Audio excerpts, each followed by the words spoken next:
এই যে আরেকটা জিনিস শুনে রাখেন, বাংলাদেশের ছাপা কোরআনের কত বড় সাহস তাদের। বেদাত কি এমনি তৈরি হয়েছে? বেদাত তৈরি হওয়ার কয়েকদিন আগে কারণ বলেছিলাম 4-5টা।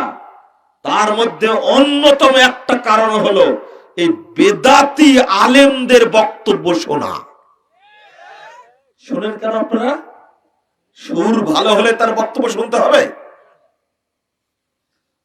বিসমিল্লাহির রহমানির রহিম সূরা ফাতিহার আয়াত অন্তর্ভুক্ত করেনি, আলহামদুলিল্লাহ রাব্বিল আলামিন এক এক মারি দিছে এখানে।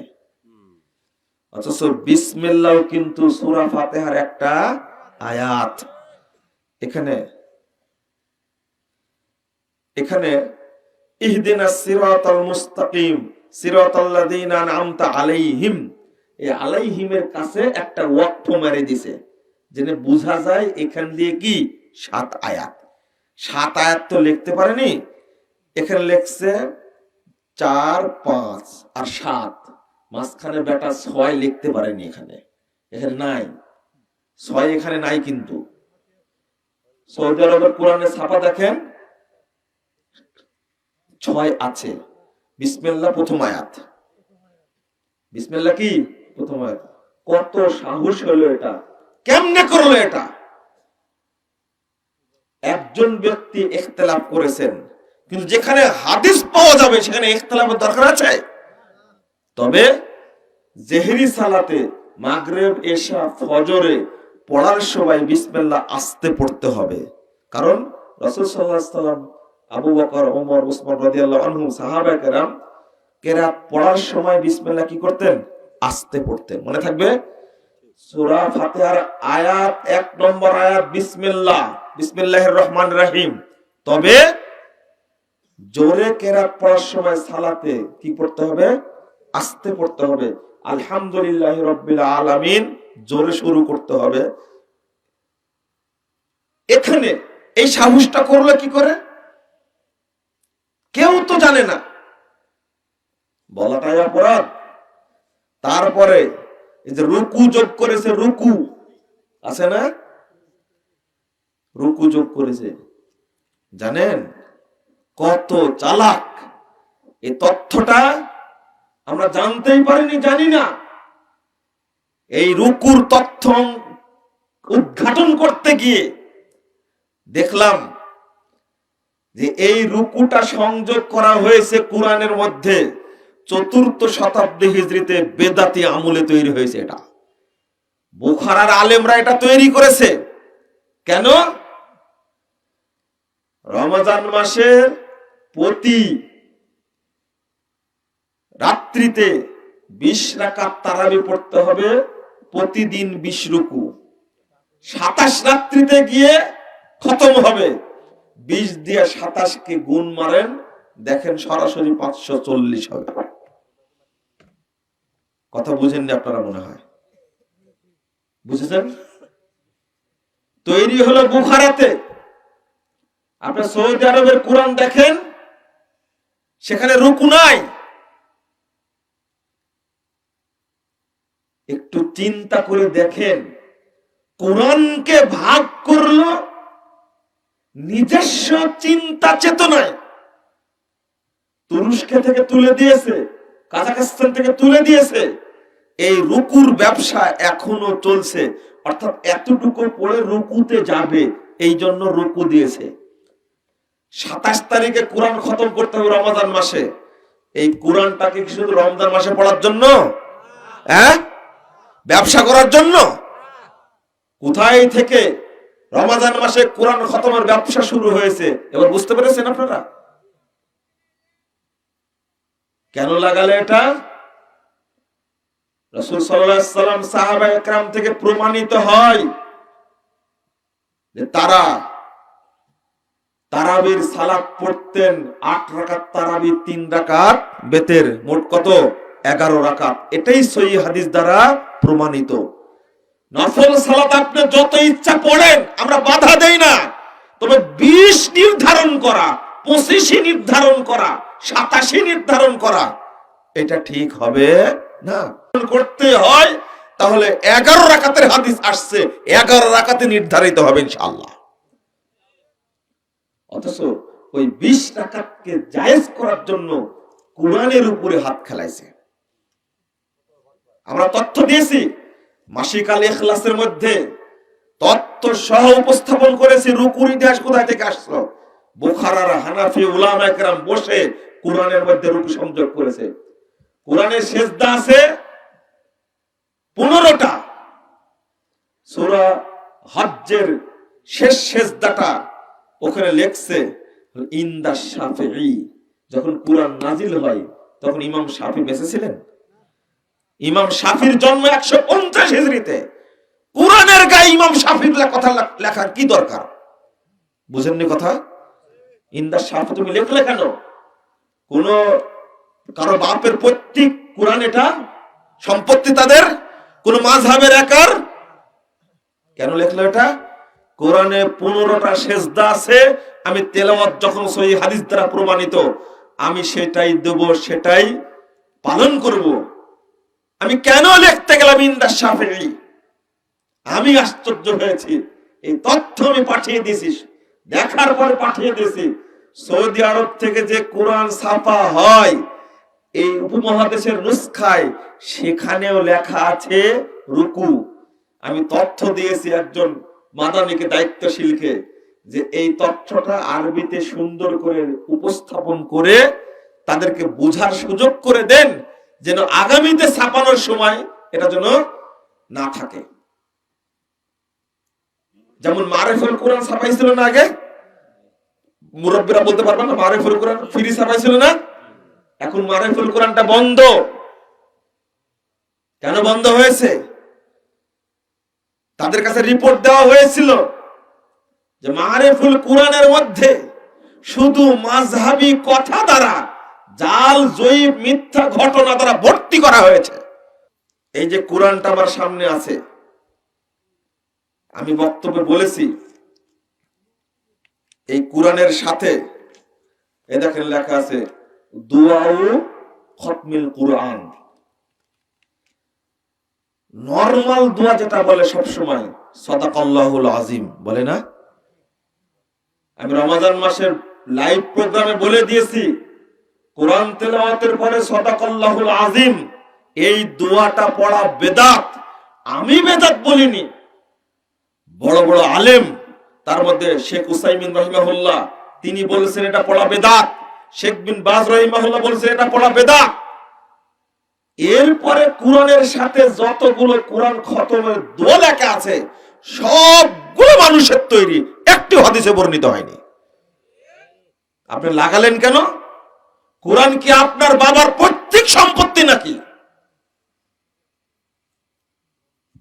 এরপরে যতগুলো নকশা লাগায় রাখছে, নকশার শেষ নাই। মানুষের কাছে ভুল মেসেজ যাচ্ছে তাফসীরের নাম দিয়ে। এরপরে শুধু এটা যোগ লাগাইছে, আপনি কোরআন তেলাওয়াত শেষ করলেন, 803 নম্বর হাদিস নাসাই আল কুবরার মধ্যে আসছে, ইমাম নাসাইর আলা আমালিল ইয়ামিল লাইলা এই গ্রন্থের মধ্যে আসছে সহিহ হাদিস। মা আয়েশা রাদিয়াল্লাহু আনহা বলছেন, আল্লাহ রাসূল যখন কোরআন তেলাওয়াত শেষ করতেন তখন বলতেন সুবহানাকা ওয়া বিহামদিকা আশহাদু আল্লা ইলাহা ইল্লা আনতা আস্তাগফিরুকা ওয়া আতুবু ইলাইকা। বলুন, রাসূলের দেওয়া দোয়াটা বাংলাদেশের মানুষ জানে? জানে না। জানে কোনটা? লক্ষ লক্ষ হাফেজ বাংলাদেশে আছে, কোরআন তেলাওয়াতের পরে পড়েই বলবে সাদাকাল্লাহুল আযীম, বলে না? কেন বলো তুমি রাসূলের দোয়া তুলে দিলে কেন? এইভাবে তো বেদাত তৈরি হয়েছে। এই জন্য আমরা বলি, যেটা মুখ দিয়ে বলবেন তার দলিল থাকতে হবে। আমি চলে যাচ্ছি, বিদায় দিচ্ছেন, বলে ফি আমানিল্লাহ, এটা কি হাদিসের শব্দ? সুন্নাত আমল হবে কি করে? আপনি বলবেন কি আস্তাগফিরুল্লাহ, অথবা বলবেন আস্তাগফিরুল্লাহ দীনাকা ওয়া আমানাতিকা ওয়া আমানাতাকা ওয়া খাওয়াতিমা আমালিক। এই দোয়াটা পড়ে আপনি বিদায় দিবেন। আল্লাহ রাসূল এইভাবে বিদায় দিতেন। আপনি চট করে বললেন খুদা হাফেজ, বা বললেন কি আল্লাহ হাফেজ। বলে বিদায় দিয়ে দিলেন। সংস্কৃতি, ইসলামী সংস্কৃতির 12টা বেজেছে। বেদাতের আস্ফালন এত বেশি, এরপরে কোরআনের সাথে যোগ দিয়েছে একটা দুইটা, সে তাবিজের নকশা যোগ করেছে। কোরআনটা হলো তাবিজ বিক্রি করার বস্তু বাংলাদেশে। এটা এই জন্যই তো হুজুরেরা এই কোরআন যে রাষ্ট্র পরিচালনা করবে,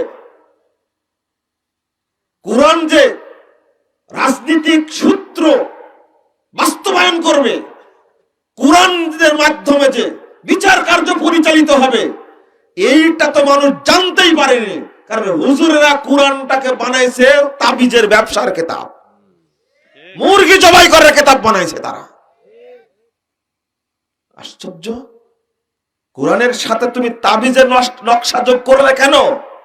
এই সাহসটা কে দিল? আমি শুধু এটা বলতে গেছি, বলছিলাম প্রথম কি ওযুর কথা, তাই না? কেন ওই দোয়াটা মুখস্থ করাতে হবে? শেষ হয়ে গেল, সালাতে যখন দাঁড়াচ্ছি তখন প্রথম পড়ছি ইন্নী, কিসের দোয়াটা? জায়নামাজের দোয়া। ইন্নী ওয়াজ্জাহাতু ওয়াজহা লিল্লাযী ফাতারাস সামাওয়াতি ওয়াল আরদ। এই দোয়া জায়নামাজে দাঁড়ানোর দোয়া মর্মে শরীয়তে কোনো দোয়া বর্ণিত হয়নি, পাওয়া যায় না। আপনি জানার পরেও ভাই হন আর বোন হন, যুবক হন আর তরুণ হন, সকল ভাই বোনদেরকে, বাংলা ভাষাভাষী সকলকে লক্ষ্য করে বলছি, আপনি যদি এমন দোয়া পড়েন বা এমন কাজ করেন যেটা শরীয়তে নাই, তার পরিণাম অত্যন্ত ভয়াবহ। আপনি একটি আমল করতে পারবেন না। যদি বিদআতের পরিণামগুলো শুনেন, যেটা আয়াত একটা বলেছি, হাদিস, এমত অবস্থায় যদি কেউ মারা যায়, মুহাম্মদুর রাসূলুল্লাহ সাল্লাল্লাহু আলাইহি ওয়াসাল্লাম বলেছেন, আত-তারগীব ওয়াত তারহিব খুলুন 59 নম্বর হাদিস, রাসূল সাল্লাল্লাহু আলাইহি ওয়াসাল্লাম বলেছেন, ইন্নাল্লাহ হাজাবাত তাওবাহ আন কুল্লি সাহিবি বিদআতিন হাত্তা ইয়াদা বিদআতা। কোন বেদাতি ব্যক্তির তওবা আল্লাহ কবুল করেন না যতক্ষণ পর্যন্ত ও বেদাতকে ছেড়ে না দিবে। আপনি বেদাতের মধ্যে আছেন, আপনার তওবা আল্লাহ কবুল করবে কি করে? আপনি অনেক আমল নিয়ে কিয়ামতের মাঠে হাজির হয়েছেন। 441 পৃষ্ঠা খুলুন, সহিহ মুসলিম, রাসূলুল্লাহ সাল্লাল্লাহু আলাইহি ওয়াসাল্লাম বলেছেন, মান আহদাসা ওয়া মুহদিসান, কেউ যদি বেদাত করে বা বেদাতিকে আশ্রয় দেয়, এই বেদাতিকে আশ্রয় দেয়, বেদাতিকে সম্মান করে, অনেক টাকা দেন, 1 লাখ টাকা দেন, পাশাপাশি আবার হেলিকপ্টারের ভাড়া দেন, দিয়ে হুজুর বিদায় করেন। ওই হুজুরকে আশ্রয় দিলেন কেন? আপনি বেদাত করেন না, কিন্তু বেদাতিকে যদি আশ্রয় দেন, আল্লাহ রাসূল বলেন, লা ইয়াকবালুল্লাহু ইয়াউমাল কিয়ামাতি সারফাও ওয়ালা আতলা। ওই ব্যক্তির কোন ফরজ ইবাদত, নফল ইবাদত আল্লাহ রাব্বুল আলামিন কিয়ামতের মাঠে কবুল করবেন না।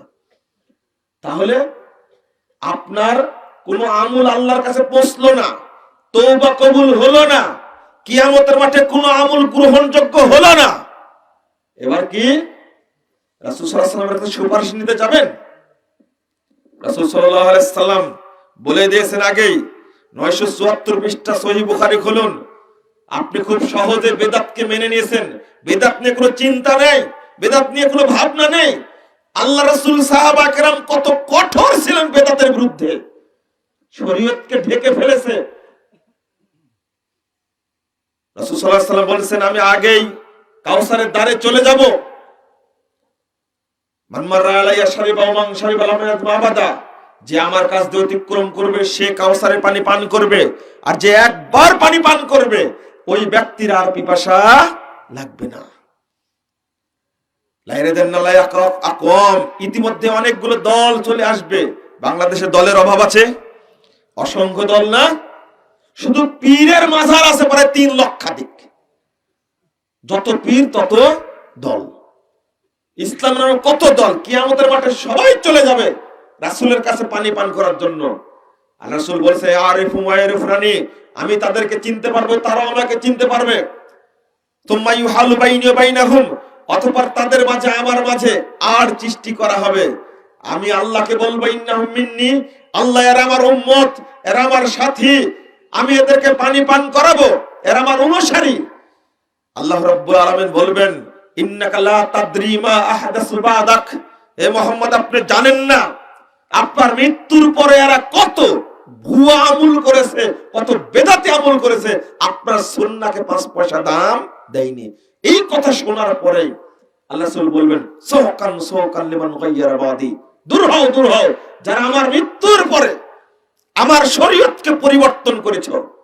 আল্লাহ রাসূল বলেছেন ওয়াল্লাযী নাফসু বিয়াদিহি লা আযুদান্না কামা তুজাজুল গরিবাতু মিনাল ইবিল, যে আমি আল্লাহর কসম করে বলছি যার হাতে মুহাম্মদের প্রাণ রয়েছে, রাসূল সাল্লাল্লাহু আলাইহি ওয়াসাল্লাম বলেছেন আমি ওই বেদাতীকে ওইভাবে তাড়িয়ে দিব আমার হাউস কাউসারের দ্বার থেকে যেভাবে অপরিচিত উটকে মালিক তাড়িয়ে বের করে দেয়, আমি আমার উম্মতের মধ্যে থেকে বেদাতীকে বের করে দেব।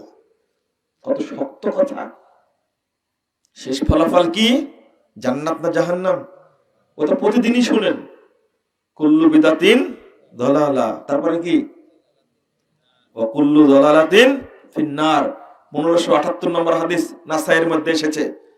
আমি আপনাদের বলবো বেদাত যেন ঢুকতে না পারে, সালাতে হোক, সিয়ামে হোক, হজ্জে হোক, যাকাতের মধ্যে হোক, তাওহীদে সুন্নাতের মধ্যে যেন বেদাত ঢুকতে না পারে।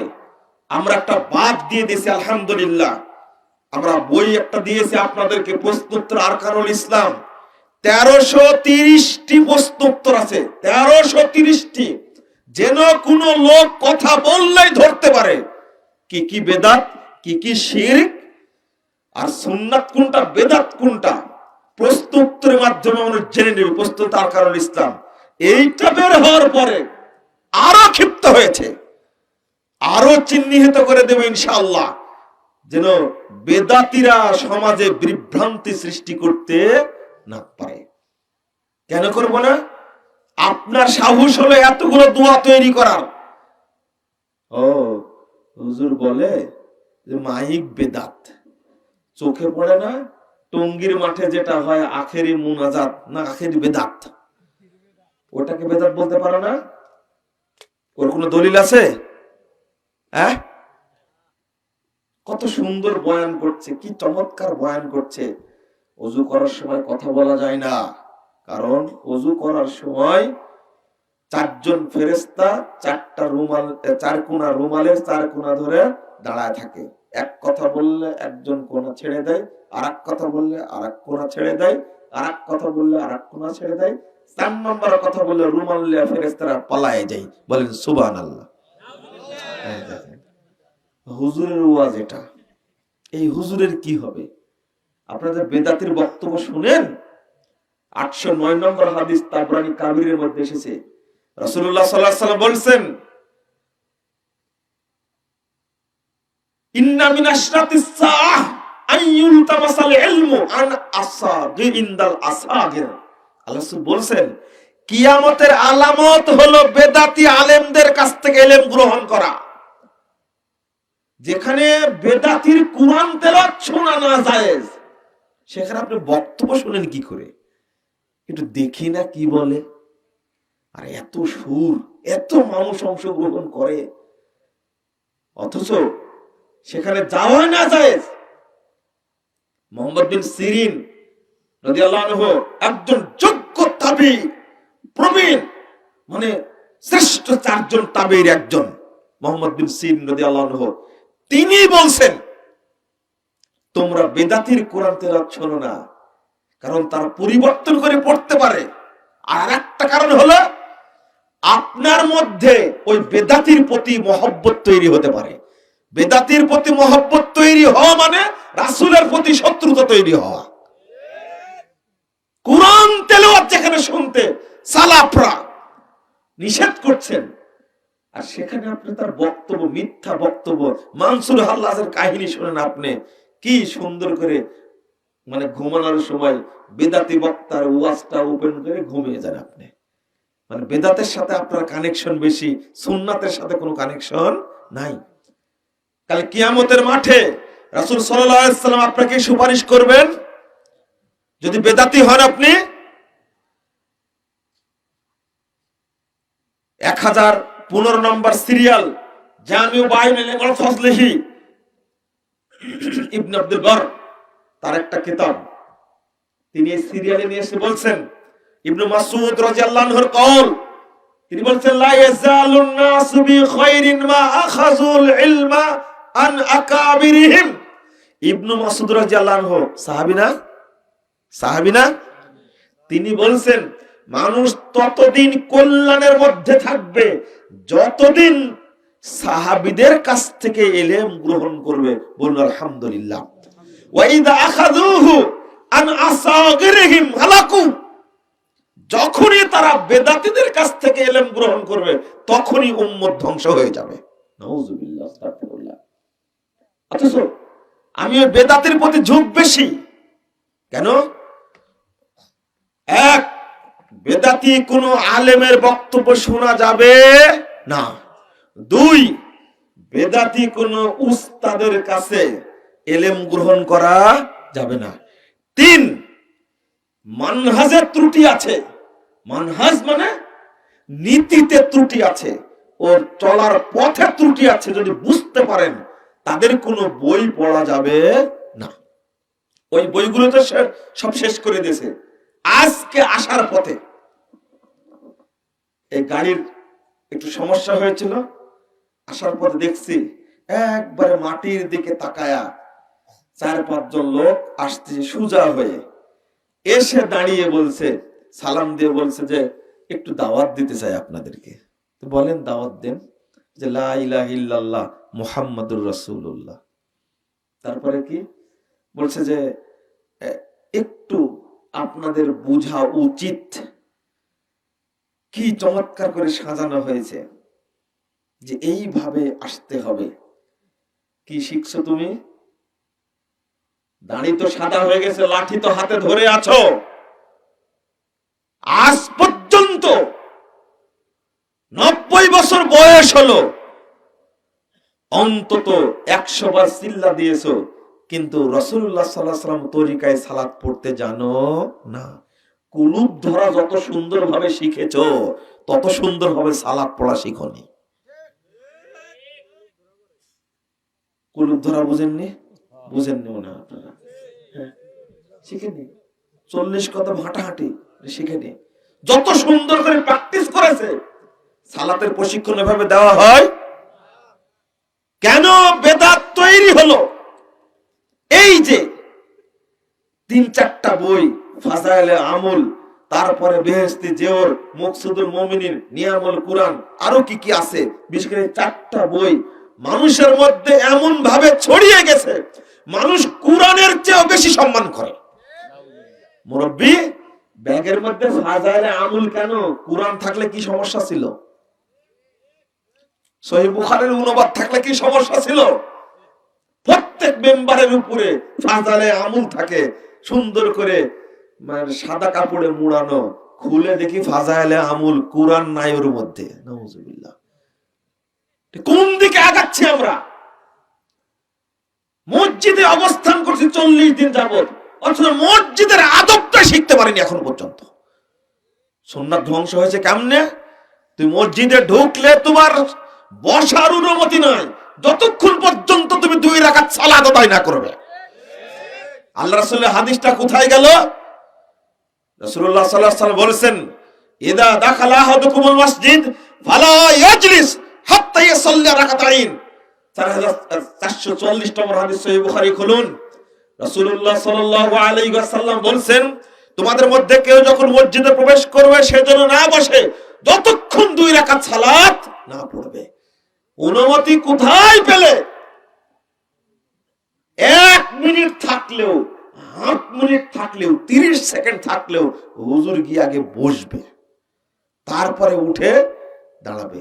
লা হাওলা ওয়ালা কুওয়াতা ইল্লা বিল্লাহ। আল্লাহর নবী খুতবা দিচ্ছেন, আর তুমি লাল বাতি জ্বালায় বসে আছো কেন? আল্লাহর নবী খুতবা দিচ্ছেন, 287 পৃষ্ঠার হাদিস, সহিহ বুখারীতে আসছে হাদিসটি, মুসলিমে এসেছে। নাম হলো সুলাইক আল গাতাফানি। তিনি মসজিদে ঢুকে খুতবারত অবস্থায় তিনি বসে পড়েছেন, আল্লাহ রাসূল খুতবা দিতে বসে পড়েছেন। সুলাইক আল গাতাফানিকে বলছেন, সুলাইক আসল্লাইতা, তুমি কি সালাত পড়েছো? তিনি বলছেন লা, না পড়িনি। কুম, দাঁড়াও, ফাসাল্লি রাকাতাইন, 2 রাকাত পড়ো, ফাউজিজ, সংক্ষেপ করো। আল্লাহর নবী বললেন, পৃথিবীর সর্বশ্রেষ্ঠ খতিব মুহাম্মদ রাসূলুল্লাহ সাল্লাল্লাহু আলাইহি ওয়াসাল্লাম, তিনি খুতবা দিলে সালাত চলে, তুমি কি রাসূলের চেয়ে বড় খতিব? তোমার খুতবার সময় কেন মুসল্লি সালাত পড়তে পারবে না? কোথায় চলে গেছে আমরা? সুন্নাত কিভাবে প্রতিষ্ঠিত হবে? খুতবা দেওয়াকালীন লাল বাতি জ্বালায় রাখছে যেন কেউ সুন্নাত পড়তে না পারে। কত বড় কৌশল করেছে। মুহাম্মদুর রাসূলুল্লাহ সাল্লাল্লাহু আলাইহি ওয়াসাল্লাম বলেছেন, সাল্লু ক্বাবলাল মাগরিবি রাকাতাইন, সাল্লু ক্বাবলাল মাগরিবি রাকাতাইন, সাল্লু ক্বাবলাল মাগরিবি রাকাতাইন লিমান শাআ। 3 বার বলেছেন, মাগরিব সালাতের আগে 2 রাকাত পড়ো, মাগরিব সালাতের আগে 2 রাকাত পড়ো, মাগরিব সালাতের আগে 2 রাকাত পড়ো, যার ইচ্ছা সে পড়বে। এই আমলটা এখন বাংলাদেশে চালু হওয়ার কারণে এই পাগড়ি পরা ইমাম এতই পদের বদ, ও বক্তব্য শুরু করেছে। এখন আজানের পরে কি বক্তব্য শুরু করেছে। আপনারা কি পড়েন? সুন্নাতটা পড়েন? হ্যাঁ, খবরদার মনে রাখবেন, সুন্নাতের জন্য যে কোনো সময় জীবন দিতে প্রস্তুত থাকতে হবে। এটাই হলো রাসূলের ভালোবাসা। আল্লাহর নবীকে অপমান করে তাকে ভালোবাসা যায় না। চুমু খাবেন আল্লাহর নবীকে? বেঁচে আছে এখন? হাত দিয়ে নিয়ে যাবেন? বেঁচে আছে এখন? হ্যাঁ, কি করবেন? বাতাস করবেন? বাতাস করবেন? কি দিয়ে তাকে ভালোবাসবেন? তার সুন্নাতের হেফাজত করে তাকে ভালোবাসতে হবে। সুন্নাতকে খতম করো কেন? আপনি বলবেন যে এইগুলো ছোটখাটো বিষয়, এইগুলো নিয়ে আলোচনা করার কি দরকার? আপনি হলেন ইবলিস শয়তানের চেয়ে বড় শত্রু ইসলামের। ইহুদি খ্রিস্টানের চেয়ে বড় শত্রু আপনি। এই 2 রাকাত তাহিয়াতুল মসজিদ, 2 রাকাত তাহিয়াতুল ওযুর সালাত আদায় করে 209 পৃষ্ঠা তিরমিজি 2য় খণ্ডের মধ্যে এসেছে, রাসূল সাল্লাল্লাহু আলাইহি ওয়াসাল্লাম বেলালকে বলেছেন, বেলাল ঘটনা কি বলতো? মা দাখালতু জান্নাতা ইল্লা সামিতু খাশখাশাতা, যখনই আমি জান্নাতে প্রবেশ করি তখনই দেখি তুমি আমার সামনে দিয়ে জান্নাতে হেঁটে চলছো খটখট করে। বেলাল মরেনি, বেঁচে আছে বেলাল। বেলাল রাদিয়াল্লাহু আনহু বলছেন, আল্লাহ রাসূল তেমন কিছু করেনি। এটা আযানতু সাল্লাইতু রাকাতাইন, আরে যা তাওয়াসসাইতু সাল্লাইতু রাকাতাইন, আমি যখন আযান দিই তখন 2 রাকাত তাহিয়াতুল মসজিদ পড়ি, অথবা যখন ওযু করি তখন 2 রাকাত তাহিয়াতুল ওযু পড়ি। হয়তোবা এই কারণে আল্লাহ রাসূল বলেছেন, বেলাল থামো, আর বলতে হবে না। বিহিমা, এই 2 রাকাত সালাতই তোমাকে আমার সামনে দিয়ে জান্নাতে হাঁটার সুযোগ করে দিয়েছে। সুবহানাল্লাহ। তুমি সুন্নাতকে ছোটখাটো বললে কেন? ছোটখাটো মাসালা মানে আবু বকর, ওমর, উসমান, আলী, সাহাবা কেরাম রাদিয়াল্লাহু আনহুম, তারা যে সুন্নাত মেনে জান্নাতে গেছেন, জান্নাতে সার্টিফিকেট পেয়েছেন, আমরাও তাদের ধারে সুন্নাত মেনে তাদের সাথে জান্নাতে থাকতে চাই। ইনশাআল্লাহ। যখন তোমাকে সুন্নাতের কথা বলি তখন তুমি রাষ্ট্রীয় ক্ষমতা দেখাও, এইটা দেখাও, সেটা দেখাও, এটা দেখাও। আগে নিজের সংস্কার না করা পর্যন্ত অন্যের সংস্কার করা সম্ভব না। তুমি যদি আকীদা পোষণ করো, র‍্যাব কি ধরবে? মামলা করবে র‍্যাব? বলুন, আমার কথাটা একটু দেখুন। আপনি বিশ্বাস করেন বেদাতি আকীদা যে আল্লাহ সর্বত্র বিরাজমান, ইসলামী আন্দোলন করতে করতে বয়স 90 হয়ে গেছে, এখনো আপনি আল্লাহ কোথায় আছেন জানেন না আপনি। তাহলে আপনি যদি ওই বিশ্বাসটা বাদ দিয়ে বলেন আল্লাহ আরশের উপরে আছেন, এই কথা যদি বলা হয়, র‍্যাব কি তাকে গ্রেফতার করবে?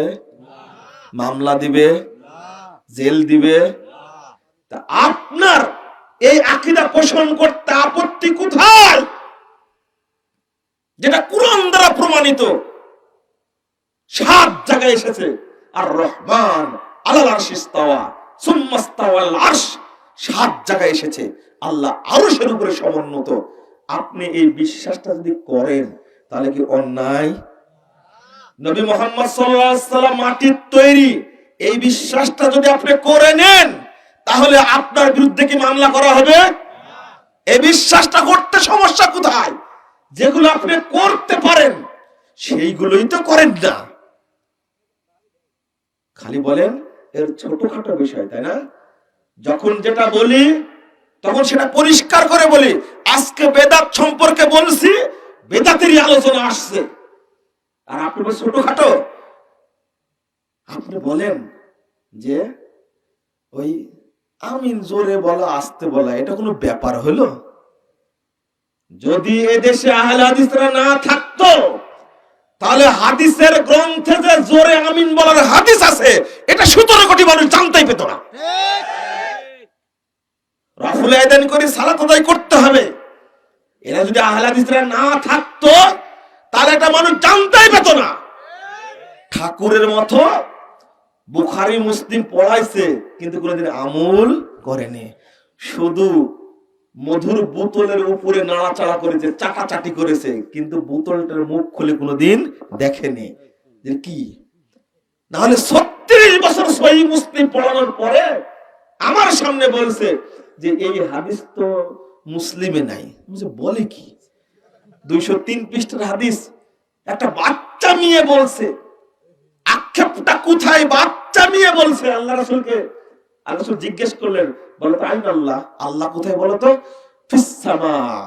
বাচ্চা মেয়ে রাখাল, বকরি চড়ায়, সে বলছে আল্লাহ হলেন আসলাম, আসমানে। বলুন আলহামদুলিল্লাহ। মান আনা, বলো তো আমি কে?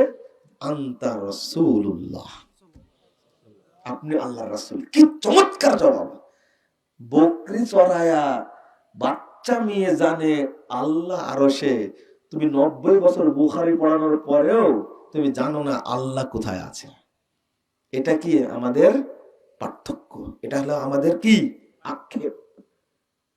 তাহলে ধর্ম কিভাবে প্রচার করবেন? সালাতের মধ্যে ঢোকেন আপনি, পুরো সালাতটাই বিদআতের মধ্যে অন্তর্ভুক্ত। আমার কথা না, 529 নম্বর হাদিসটা খুলুন। আনাস রাদিয়াল্লাহু আনহু বলছেন, মা আরিফু শাইয়ান মিম্মা কানা আলা আহদিন নবী সাল্লাল্লাহু আলাইহি ওয়াসাল্লাম। আনাস রাদিয়াল্লাহু আনহু সাহাবী না? আরেকটা পরিচয় আছে তার, কি? 10 বছরের কি খাদেম। কার খাদেম? রাসূল সাল্লাল্লাহু আলাইহি ওয়াসাল্লামের 10 বছরের খাদেম। আরে তার কথা বিশ্বাস হবে না, তোমার কথা বিশ্বাস হবে? সহিহ বুখারী হাদিস 529 নম্বর, তিনি বলছেন, মা আরিফু শাইয়ান মিম্মা কানা আলা আহদিন নবী সাল্লাল্লাহু আলাইহি ওয়াসাল্লাম। রাসূলের যুগে যা কিছু দেখেছি আজকে আমি কোনো কিছুই দেখতে পাচ্ছি না। চিন্তা করেন, সাহাবী তিনি বলছেন রাসূলের যুগে যা দেখেছি তোমাদের যুগে কিছু দেখতে পাচ্ছি না। কিলা আসসালাহ, কি সালাতটাও কি রাসূলের যুগের মতো না? তখন বলছেন, ক্বালা আলাইসা যায়্যাতুম মা যায়্যাতুম, সালাতও তো নাই, তোমরা যেভাবে নষ্ট করে সালাতকে, যেভাবে তোমরা নষ্ট করে সালাতকে, ওই সালাত কি আর আছে? এটা কার বক্তব্য? আনাস রাদিয়াল্লাহু আনহুর বক্তব্য। আর আজকে কতদিন পরে বলছি কথাগুলো? 1450 বছর পরে কথাগুলো বলছি। তাহলে কি আমাদের মধ্যে ওই সালাত আছে? ঠিক একই অবস্থায় ইবনু শিহাব জুহরি, তিনি একজন তাবেঈ, তিনি বলছেন যে দাখালতু আলা আনাস ইবনে মালিক বিদিমাশক ওয়া হুয়া ইয়াবকি। আমি দিমাশকে আনাস রাদিয়াল্লাহু আনহুর কাছে গেলাম, যাওয়ার পরে দেখছি ইয়াবকি, তিনি বসে বসে ফুঁপিয়ে ফুঁপিয়ে কাঁদছেন। আমি জিজ্ঞেস করলাম, ফাকুলতু মা ইউবকিক, আপনাকে কিসে কাঁদাচ্ছে, কেন কাঁদছেন আপনি? ক্বালা লা আরিফু শাইয়ান মিম্মা আদরাকতু ইল্লা হাযিহিস সালাহ ওয়া হাযিহিস সালাহ ক্বাদ জুইয়াত। তিনি বলছেন আমি রাসূলের যুগের কোনো কিছুই দেখতে পাচ্ছি না, তোমাদের অবস্থা দেখে মনে হচ্ছে কিছুই নেই, শুধু সালাতটা, কিন্তু সালাতটাকেও তোমরা নষ্ট করে ফেলেছো। বলুন নাউজুবিল্লাহ। বলছি আমি যদি কলগুলো উল্লেখ করি অনেকগুলো উল্লেখ করতে পারবো। তাদের এই আশঙ্কা ছিল। ইমাম আহমদ বিন হাম্বলের কথাটাই বলি, 350 পৃষ্ঠা তাবাকুল রাহমার বাজার প্রথম খণ্ডের মধ্যে এসেছে, তুমি যদি 100টি মসজিদে সালাত আদায় করো, কোথাও রাসূল সাল্লাল্লাহু আলাইহি ওয়াসাল্লামের সালাত পাবা না। অতএব তোমরা তোমাদের সালাতের ব্যাপারে আল্লাহকে ভয় করো। 241 হিজরির কথা এটা। ইমাম আহমদ বিন হাম্বল রাহিমাহুল্লাহ 10 লক্ষ হাদিসের হাফেজ, তিনি বলছেন এটা। আমি মনে হয় আপনাদের বুঝাতে পারলাম না। বুঝছেন কি? সেই যুগে যদি সালাত নষ্ট হয়, আজকের যুগে কি সালাত আছে? রাখো এখানে রাখো। আমি সালাতের মধ্যে আলোচনা যদি ঢুকে যায়, দেখবেন শুধু জাল হাদিস আর ভুয়া কথা। ভুয়া কথা কয়টা নেবেন আপনি? আজানে ঢুকাইছি দোয়া সংস্কার করেছি, একটা দোয়ায় একটা শব্দ নবী মুহাম্মদ সাল্লাল্লাহু আলাইহি ওয়াসাল্লাম মেনে নিতে পারলেন না। কয়টা? একটা মেনে নিতে পারলেন না মুহাম্মদ সাল্লাল্লাহু আলাইহি ওয়াসাল্লাম, একটা শব্দ। তিরমিজির 176 পৃষ্ঠার হাদিস দ্বিতীয় খণ্ডের মধ্যে এসেছে, আল্লাহ রাসূল বারা ইবনে আযাবকে দোয়া শিক্ষা দিচ্ছিলেন। কি? যে আমানতু বিনাবিয়িকা আল্লাযী আরসালতা। আল্লাহ রাসূল শিক্ষা দিচ্ছেন, তুমি বলো যে আমানতু বিনাবিয়িকা আল্লাযী আরসালতা, আমি আপনার নবীর উপরে ঈমান এনেছি যাকে আপনি পাঠিয়েছেন। তো বারা ইবনে আযাব বলছেন, আমি বলেছি ওই জায়গায় আমানতু বিরাসূলিকা আল্লাযী আরসালতা, যাহা বলেছি নবীর জায়গায় কি রাসূল বলেছি। আচ্ছা, নবী বড় না রাসূল বড়? রাসূল বড়। তাহলে তো ভালো কাজই করেছে। কি বারা ইবনে আযাব কি খারাপ কাজ করেছে? নবীর মর্যাদা বাড়াতে চেয়েছে। যাহা নবীর জায়গায় রাসূল বসিয়েছেন, দোয়া দোয়া বসানো মাত্রই তিনি নিজেই বলছিলেন, ফাত্তাওয়ান আলা সাদরি বিয়াদিহি, আল্লাহ রাসূল আমার বুকে মারলেন এক ঘুষি। ঘুষি মারা বলছে, বলো আমানতু বি নাবিয়িকা আল্লাযী আরসালতা। আচ্ছা, কেন ঘুষিটা মারছেন জানেন? কেন মারছেন? এই শব্দটা কি নবীর তৈরি করা? কার? আল্লাহ শিখিয়ে দিচ্ছেন। তুমি বাড়ানোর কে? আল্লাহ নবী পারেননি।